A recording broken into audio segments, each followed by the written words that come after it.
Hey Gwenters, and welcome back for another episode of Gone Gwenting. Today, per your request, we're going to cover a Vicious Slash deck. So I got this from one of you guys online, commented on one of my YouTube videos, asked for a Vicious Slash deck. Personally, I don't think Vicious Slash is the best Northern Realms leader ability, we'll get into that, but it is one of the best abilities overall for a general deck. And the reason I wanted to do this one, I'm currently working on the 60 neutral cards daily quest.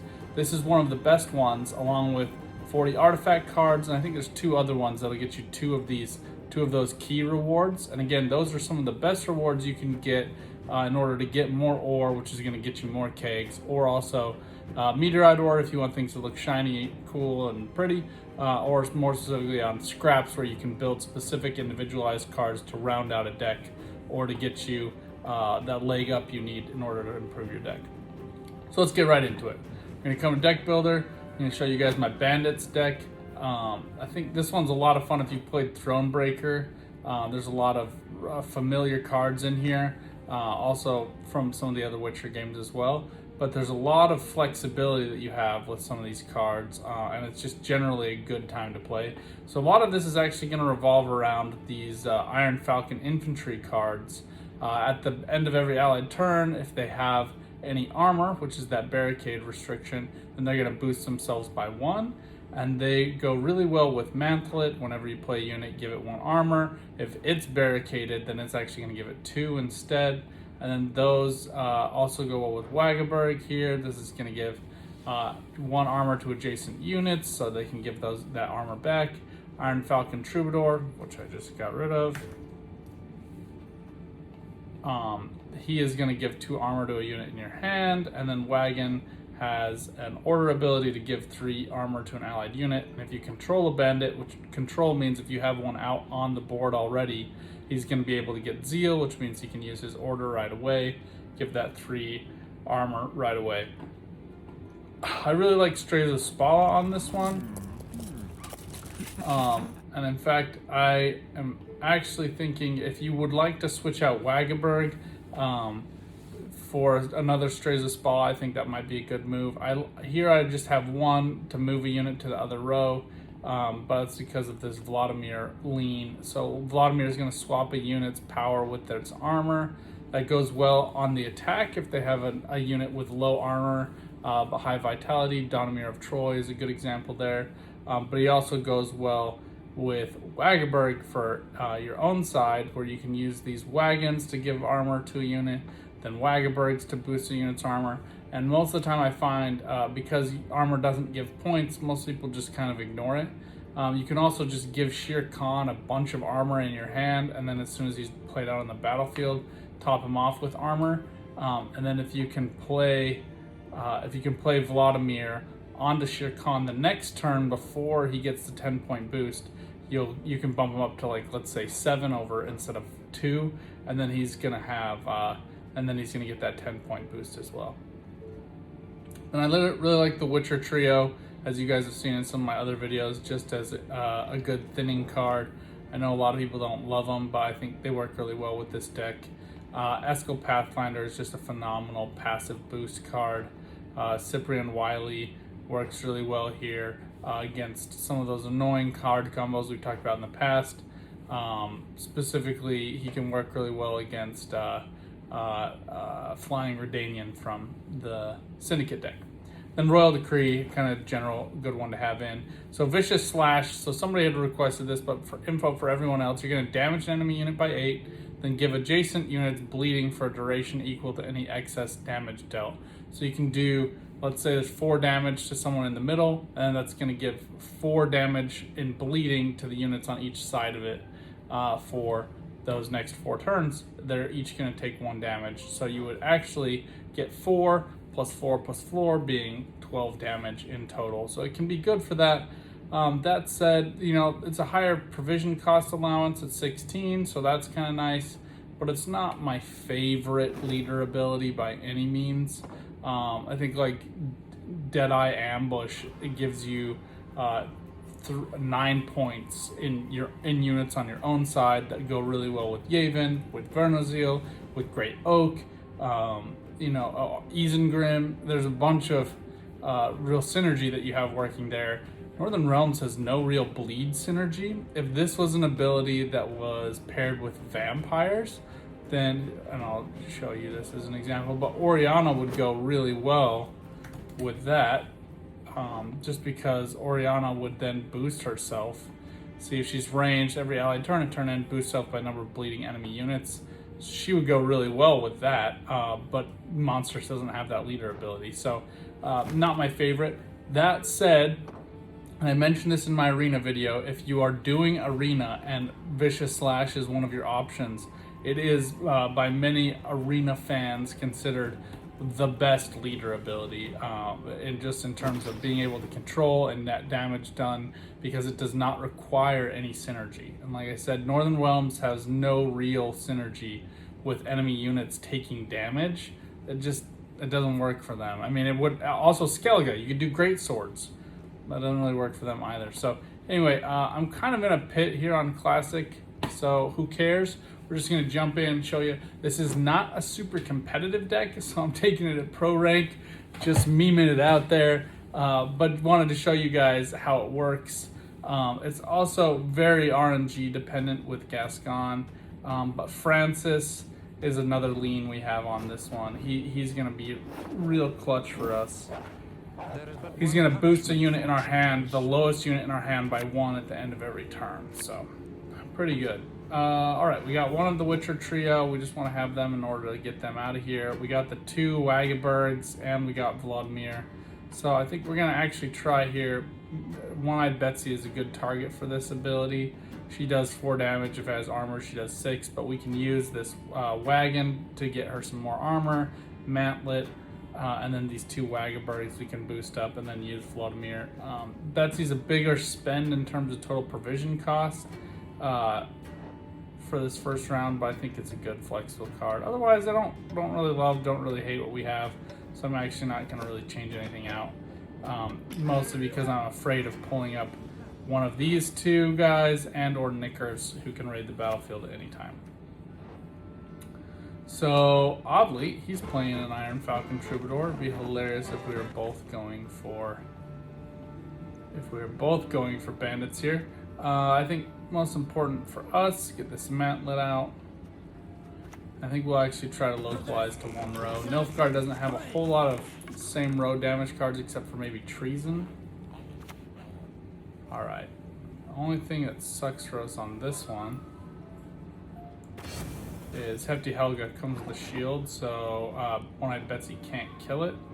We could toss out Gimpy Gerwin to get the first hit in, but kind of wastes his tactical ability to do damage to a whole bunch of cards of the same type. So instead, we're going to make this guy think that we really care about our Mantlet. And just start armoring it up. Hefty Helga's probably going to try to focus down on him. There we go. Gets the kill. And if I was a betting man, I'm going to guess that Hefty Helga's just gonna save it up. Now, actually, I think we'll try to just use these Wagabergs to boost each other up. Whoever's got the most will switch and do it that way.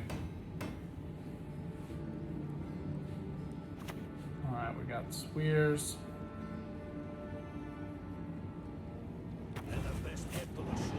So now basically I just have to decide how deep I want to go. Look, he's at 19, I'm at 3, he's got Helga loaded. So I'm actually just going to toss out the Witcher trio and just get out of here.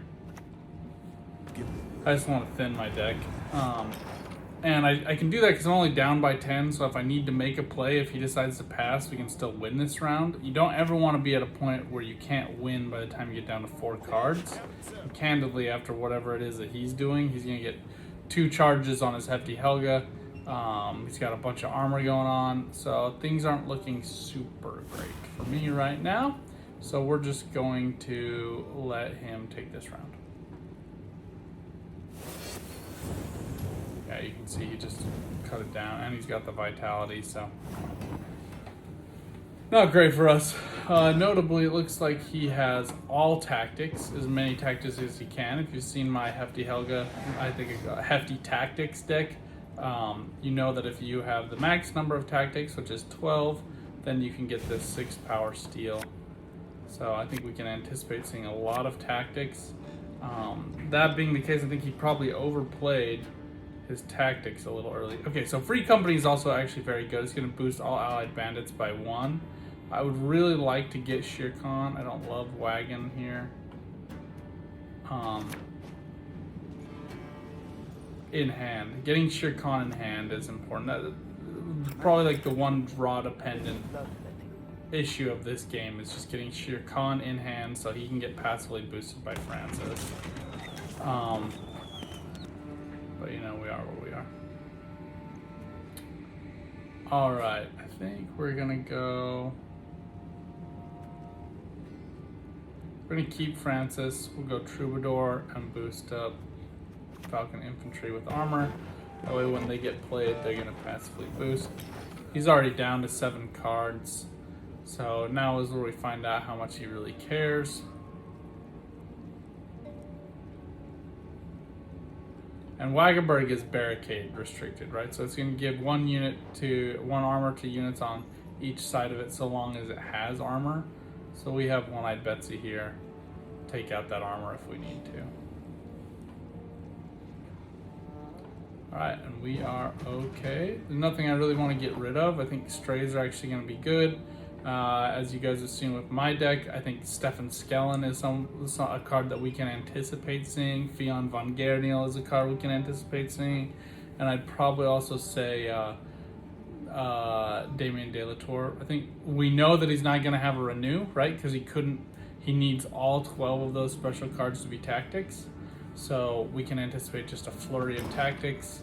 Fionn is the one card I'm worried about giving me some trouble. This deck does not have a Purify. If you want to add one and you have some suggestions, please let me know.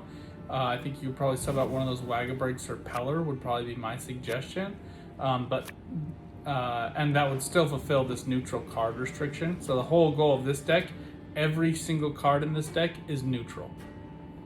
Right? So there's nothing in this deck that requires something else. Alright, so I really wish I could have gotten Shere Khan to my hand. I like everything else I have. Vladimir actually serves a purpose, which you guys will see. And then let's go. I like strays here. Yeah, I feel pretty good about what we have actually. I think we're just missing Shere Khan. Askel Pathfinder. Let's get rid of these guys. Oh, look at that. Lucky draw, lucky draw. Alright, we did get Askel Pathfinder. I would have probably liked to have had one more Mantlet. We did take a roll of the dice though, because Knickers, we really need to have him in our deck. We don't want to have him in our hand, because we want him to randomly come from our deck onto the battlefield. So now we gotta decide what do we want to put out first. We don't have Shere Khan in hand.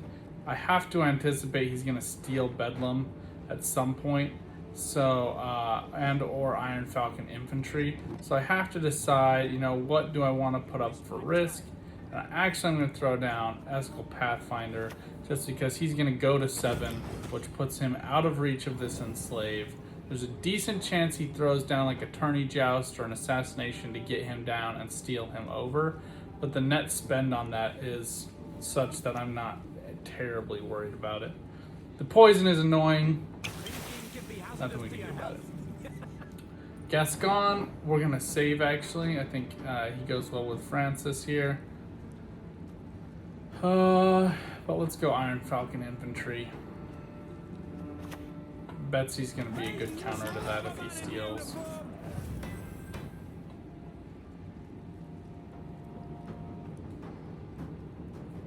He's going to work away with those poisons. The one thing I say you do need to be really careful about with Vladimir is if I were to play him right now, the unit has to have armor. So he would actually force this unit to go and swap its armor from 2 and 5, right? So I'd lose 3 points in that play. So would not be the best move. Alright, so we have Gimpy Gerwin who could do 3 damage and then 1 to his other things. So we're just going to wait for that to play out. In the meantime, I think we'll go for Francis. if you were to steal him over, you want to put him on the road that you want him to steal him to. So if you were to steal him right now, we could use our Vicious Slash, take him out, and then do damage to the units by bleed each round. Instead, we force him to use up one of his tactics, likely prematurely. The tactics deck should really truly revolve around some of those tactics engines, but other people are doing some weird and interesting stuff with it just to try to get it to work. I'd say our other goal here now is just, we have as many bandits out on the board as possible before we use Free Company. Free Company will probably be our final play. Look at 6 points up front, and then it's going to boost all allied bandits by 1. So unless, somebody else is going to get us a bigger play as the final play, that's probably what we're going to be waiting for. There's no reason to use Vicious Slash on these guys. There's only 2 of them on the board. We want one other character out here.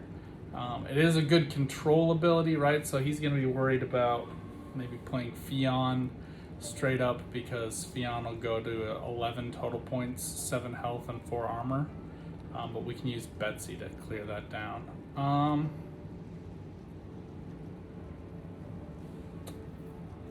Yeah, he's making things interesting. I think maybe here we'll just go Gascon.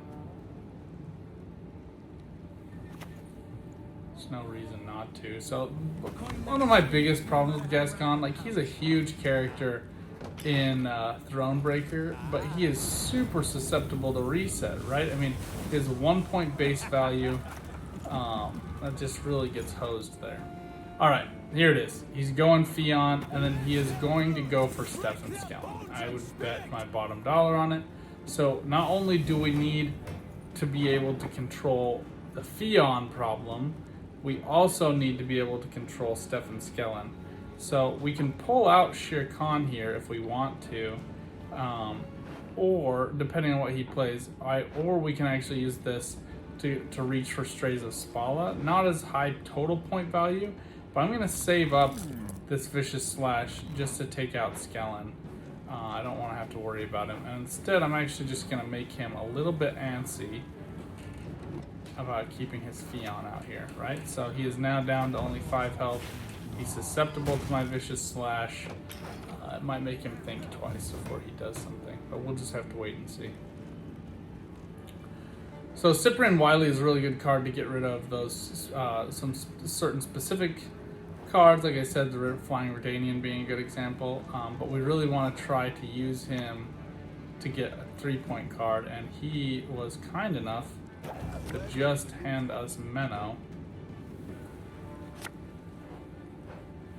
Oh, and then he reached for battle preparation in order to get Fion juiced back up. And now we are actually just going to play Vladimir to... This is the play that I anticipated him playing Fion, and I was waiting for this specific play in order to do this.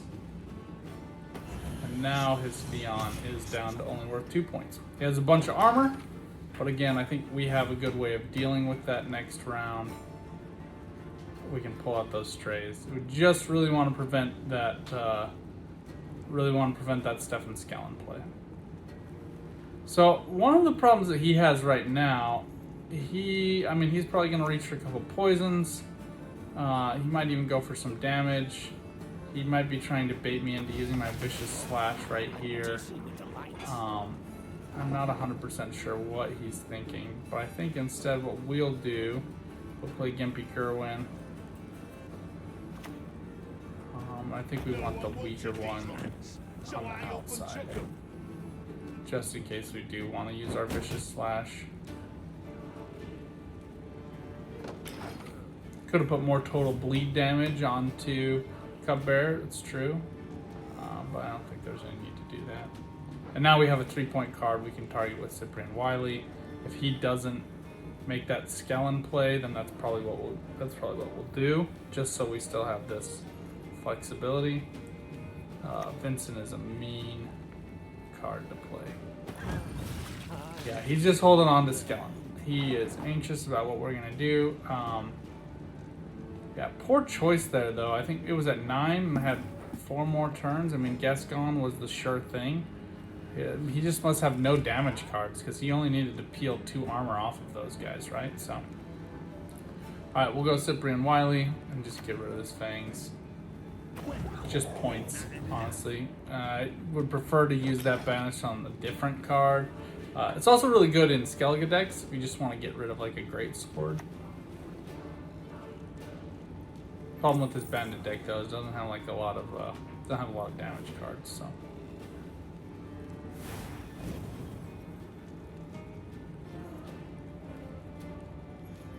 And it's not like the worst play I've ever seen,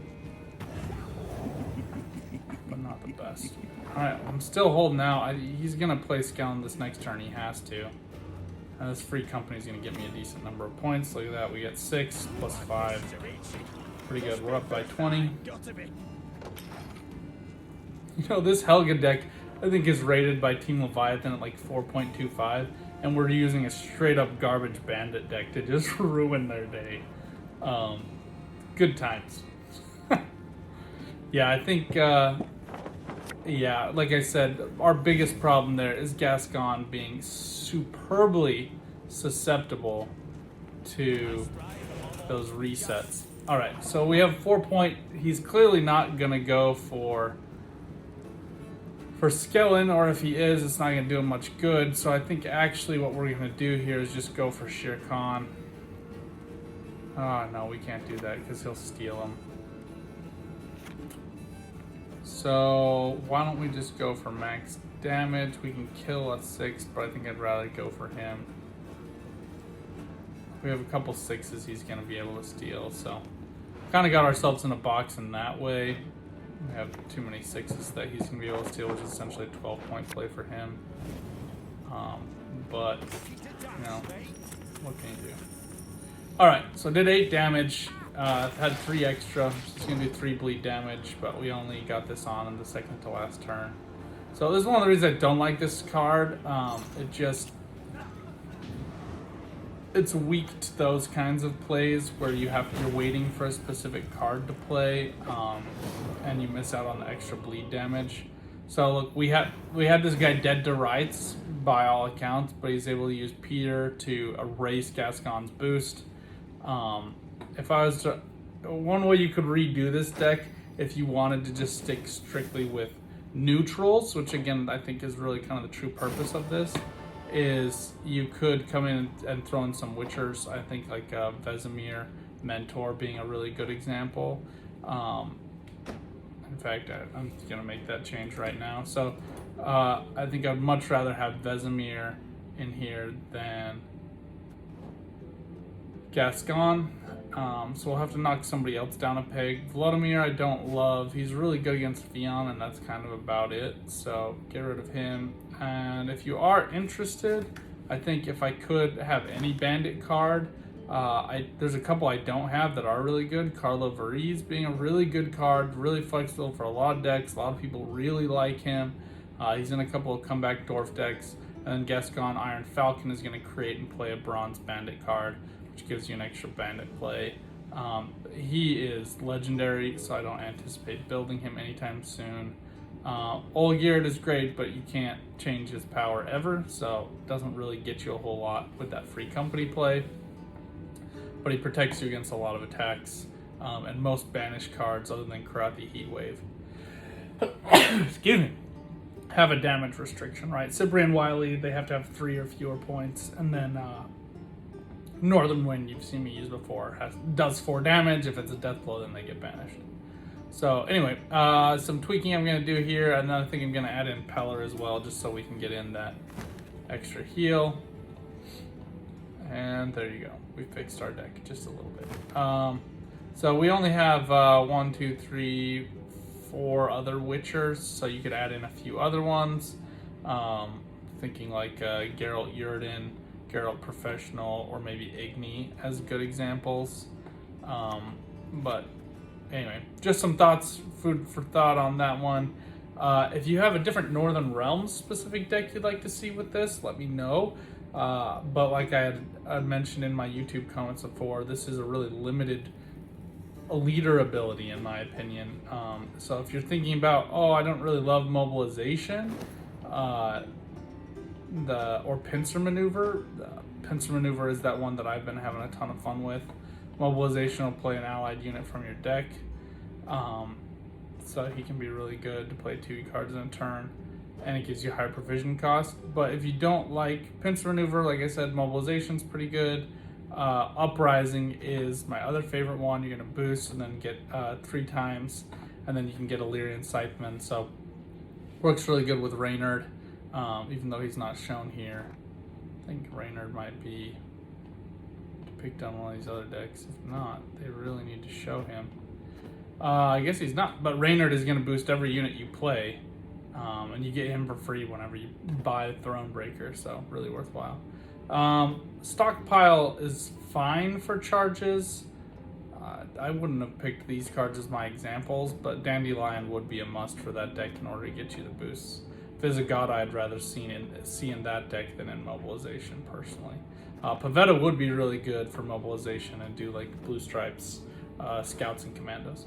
But anyway, just a few thoughts. Let me know what you guys think. Let me know if there's a different deck you'd like to see, if you'd like me to build anything else. Otherwise, I have a few more videos coming out in this next week, and I think we'll start focusing in on Syndicate, showing you guys how those leader abilities work, showing you how to build and buy Syndicate decks, and how you can use them going forward to have a lot of fun. Anyway, thank you guys so much, and get out there and keep on Gwenting.